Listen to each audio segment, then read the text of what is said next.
the Icons of Real Estate podcast. Are you ready to learn the proven money-making secrets from top-producing icon agents? Ready to skyrocket your business? This podcast is for you.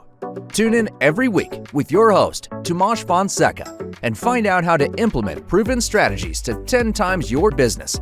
From $3 million to $30 million in just 12 months. Brought to you by the Masters in Real Estate Marketing, Arter SEO.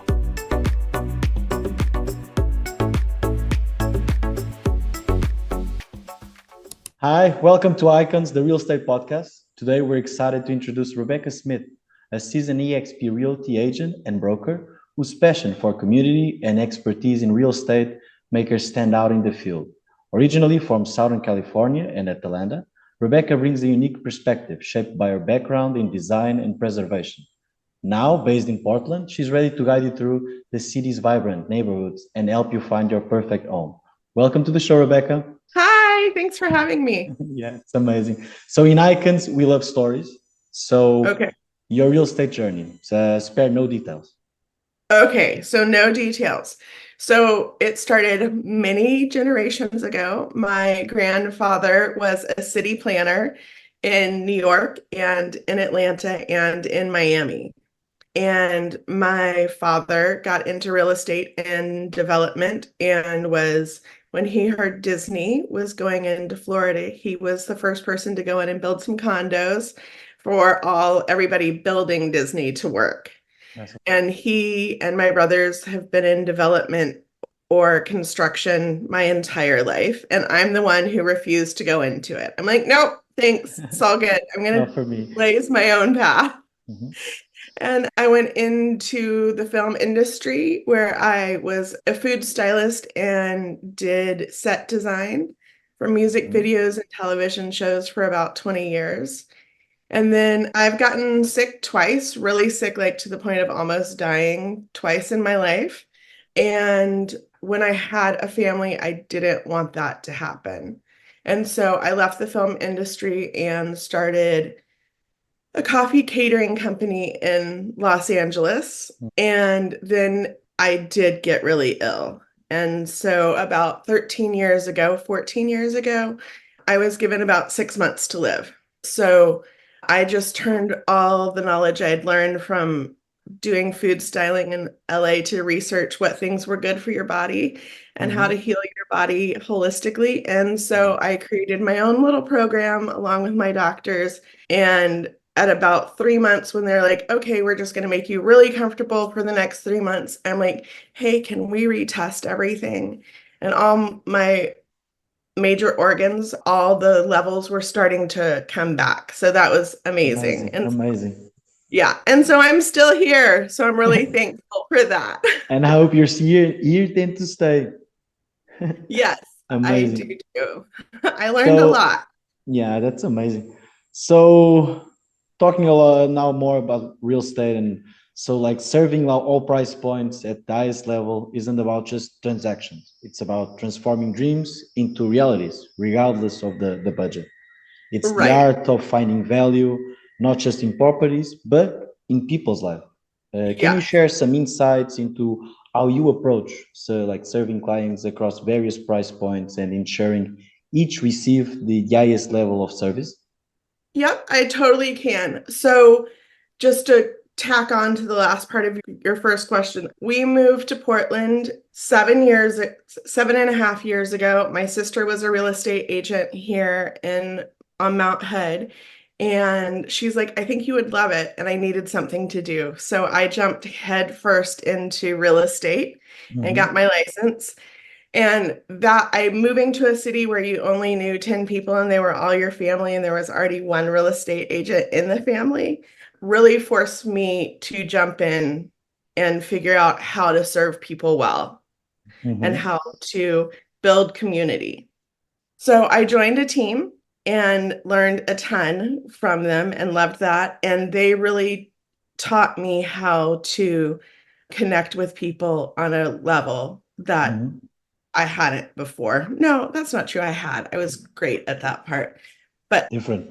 It's different, like a different connect. Different. Yeah. And it was good to learn from people who were local because I was coming from the East Coast. So I just learned that the best thing to do is truly be myself and connect with people right where they were and right with what they were going through. And that way I could learn how to serve them the best in the highest way possible.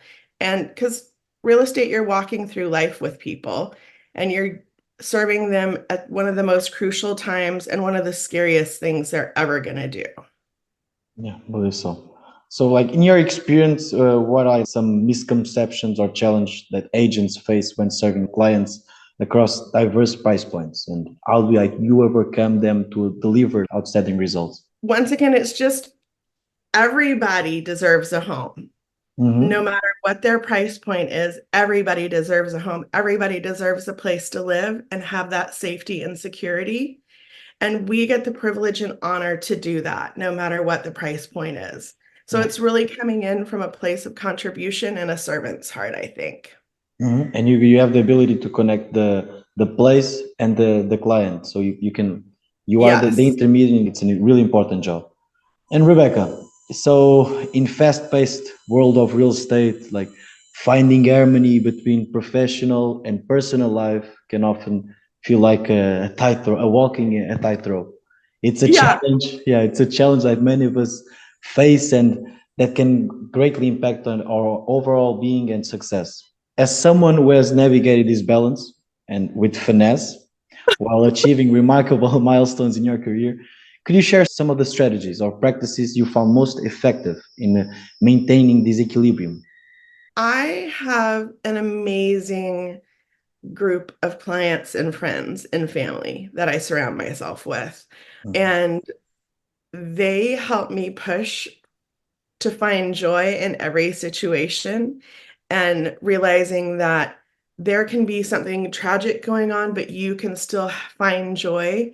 And that happiness is really an inside job. And so that alone brings balance in my life and that brings clarity in my life. And a lot of clients have become really dear friends of mine. And a lot of my real estate friends have become really dear friends of mine.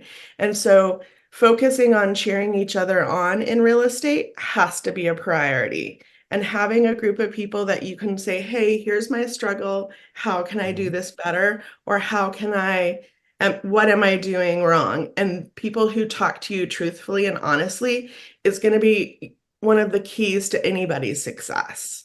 Yeah, and for their balance, yeah, I totally agree. And that's how you can you use that's like they kind of become your coaching, your mentors, because sometimes they're not doing that part, but you just need to talk to someone Yeah. and being And heard. Yeah. yeah, totally. And in real estate and in life, balance is not real. Mm-hmm. Something that's fabricated. If you want to work 18 hours a day and that's what brings you joy, then do that. If Definitely. you want to work 4 hours a day, then find a way to cram everything into those 4 hours and then spend the rest of your 20 hours doing what lights you up. So Mm-hmm. it's really about the individual person, I think, on that part of balance. And you just have to love what you're doing and love the people you're doing it with and surround yourself with amazing things and people. Yeah, Yeah, definitely. sure. And scaling a business of 30 plus transactions a year is no small feat. Can you share some practical tips or routines you follow to stay organized and efficient in managing a high volume of transactions? And what strategies did you implement to achieve this level of success? So one of the really random things I did is I every year I write down on post-it notes how many transactions I want to do a year. So this year it has 50 on there. And so every time we hit a transaction, I pull instead of from 1, 2, 3, I pull from the bottom. So pulling 50, 49, 47. Okay. And I found that helped immensely because your goal is getting smaller and smaller instead of still seeing that huge looming number in Mm-hmm. you. Just that tiny bit of reverse psychology on yourself, Yeah, yeah, really great. it Um, worked. Yeah. yeah, it is. And I'm also a really big proponent of writing down your goals and getting into the micro part of all of it, from your client avatar to price points to what kind of houses and the places you want to sell and help buyers with. It's been a game changer for us. Yeah, that's amazing. In your experience, like what are some common pitfalls agents encounter when trying to grow their business? How can they like be avoided? I wish I had met my TC company years earlier. Okay. Because I am a hands-on person. I tried to have assistants and it sucked because I could not correct them. I just felt bad. So my TC firm, Simple Transactions, Jordan and Shelby have been a game changer for us. And just the way they come in and help and support and are like, no, we've got this. Please stay out of Sky Slope. Sky Slope literally shuts down every time I go into it and all my transactions disappear. So that's been like a huge deal. And I wish I had met them sooner. So I think finding people that you can work with and support you is the number one thing, because trying to do it all yourself, you'll burn yourself out super quickly. Yeah, it's in real estate, to be successful, you need to be closing deals, but the key to succeed long term is building lasting relationships. Yes. Your most unhappy customers are your greatest like source of learning, and your Yes. satisfied customers are the best source of advertisement. Yep. And 100%. So how do you ensure client satisfaction and foster long-term connections with your clients? I feel like I really suck at that, honestly. And it always shocks me when a client I haven't seen or reached out to for a couple of years calls me and says, "Hey, I have a question." I'm always like, "Oh my gosh, I did that right. Wow. Okay." Some of the things, though, that we have implemented during COVID, we bought a beach house. So we invite our clients to our beach house to come stay. We are also just doing touches, like just making sure we're texting, reaching out, and making sure not that we're top of mind, but that we show we genuinely care. And it's all about knowing they respond to things, knowing if email is best for them, text is best, in person, whatever makes your clients come alive, that's how you need to stay in touch with them. Yeah, definitely. You were sharing one of your relation with the client. Can you share like a memorable like client success story besides the one that you just told me that highlights the importance of building strong relations in real estate? So I had one deal that lasted a year and a half under contract because we were having to deal with the city to get permits and get everything planned. And it was every time we came 2 weeks up to closing, we had to push it out. And so that was really frustrating for them. Definitely but understand. at the same time, they were getting to build their dream home, and they've probably referred me 4 people so far. Wow. Which is a glorious thing. And then one of my very least expensive deals ever, I think it was like $50,000. It was in an RV park, really bizarre. That person has referred me 4 times so far. Another deal in an RV park, people were moving to rechange their life, and there's a wholesaler that I know, and I asked him, "Hey, do you have anybody who could help me with X, Y, and Z on this project?" And he's like, "Sure, here's our guy." And so their contractor has now done 8 deals with us. Amazing. Yeah. And so it's just knowing what they need and helping them and having fun with them in the best way possible, I think. Yeah. So you are the most pure like yourself every time. It's Every easier time. for you, and they feel it as well. That's why Yeah. it doesn't matter how big the deal is going to be, No. because you never know. A satisfied, No, like I said before, a satisfied customer is going to be the best advertisement you can get. Yeah. And it's just, I'm super awkward sometimes and have done really dumb things for like my multi-million-dollar clients. Like they wanted to know what a gate looked like. So I stood there looking like what a gate would look like. But they really appreciated that. And we're still friends and we're still doing business together. Um, Mhm. and honestly, like in the Pacific Northwest, I feel like you don't know who has money here and who doesn't. Like you don't know. Everybody drives kind of the same car. Everybody has the Columbia jacket. So it's a very easy playing field that way. Growing up in Atlanta and Southern California, it was very, very different. Yeah, definitely. So looking back at your journey, what do you consider the most valuable lesson you've learned about thriving in the real estate industry amidst the challenge and growth? I think that if you think you're messing up with a client, talk to them about that. Have Yeah. that open, honest dialogue. Hey, I feel like I've dropped the ball. Hey, I feel like you're not satisfied somewhere. How can I help? What can I do different? Being able to take that and learn from that has been really great. As somebody who's a recovering perfectionist, it's not always easy, but it's always good and builds bonds. And just being honest and open about everything that's going on in the transaction while still protecting their heart Mm-hmm. and their, stress level, I think. Yeah. Totally get you. So we're Yeah. like almost like getting to the final. Where do you go from here? What are your goals? I have really big, audacious goals. Nice. And That's good. High standard. yeah, yeah. I have really big, audacious goals for the next 7 years. And I'm excited to get there and do them. And so this next 2 years will be all about learning how to build a team and pour into others at a really high level and also at a really sweet, kind, pure level because people need support right now in the biggest ways possible and Yeah, mental everything. health. Yeah, mental health is really important nowadays. Yeah, Yeah. totally get you. Yeah.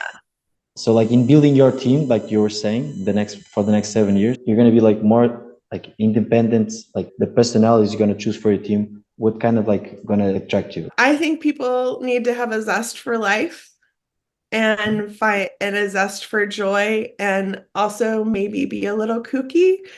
Okay. Okay. And I say kooky just in like we can't take ourselves seriously all the time. Like it just does not work. Currently, my husband's my business partner and my niece is my business partner. And she just got her license 6 months ago. And we're just trying to learn how to navigate that.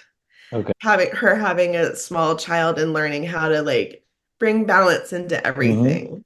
Mm-hmm. And also like me learning not to have my hands in every single pot. Okay. That's Yeah. that's Giving good. up some responsibilities for others and like and Yes, feel yes. safe about it. Yeah. Uh-huh. Yeah, yeah. And being like, okay, my people are wonderful. They can do great things. And I think just finding people who are really motivated because real estate, you have to choose to get up every single day And be and consistent. Yeah. be consistent and look for houses for your clients. Like my friends used to joke, like, why do you spend so much time searching for houses online and in MLSs and in groups? And I'm like, because they're not all posted online. Yeah. That's not it. Or we send something to our clients and it's just not the right house, but you go by and you dig into it and you're like, actually, we're going to do this. We're going to go see this house. And they're like, but I'm in my pajamas. I'm like, cool, I'm in my pajamas too. Yeah. And I'll bring champagne and I'll meet you at 7 o'clock in the morning. We're all in our pajamas. Don't take it too serious. Yeah. Don't take it too seriously. Get in the car. If they're going to meet you in your pajamas, match them where they are. So Yeah. that's when I say kooky. I want people who are Uh-huh. willing to do that. Okay. Yeah. It's amazing. So we got one last fun question for you. Icons of Real Estate is the #1 real estate podcast network and is passionate about making podcasting accessible. If you had your own podcast, what would you call it? I've thought about this a lot because a friend and I have talked about doing podcasts, and one of them would be Wild Women of Real Estate. Wild Woman? Wild Women of Real Estate. Wow. And it would be all That's a catchy name. about Wild Woman of Real Estate. Yeah. Yeah, and it would be about all the incredible women who juggle life and balance and well, once again, there's no balance, but find the joy and are achieving amazing things in real estate and just a support network. That's a really good content, and that it could be like you would be having some good audience for sure. Yeah, I think we And would. yeah, so now that we're getting to the end, how can our audience reach you? You can really find us on Instagram at Kind Homes Group. Our other social channels are being built up because I hate being on video and I'm trying to get better at it. Yeah. We're on TikTok at Rebecca Kind Homes, and then Facebook also. And that one I don't remember the name of because I've been switching it around. And then Okay. we have a YouTube That's it. channel, but there's two different ones, so we're trying to merge them. That's amazing. Guys, it was Rebecca Smith with Icons of the Real Estate Podcast. You guys know where to find her. Thank you so much. We'll be next time. Thank you. Thanks. Have a great day. Thank you.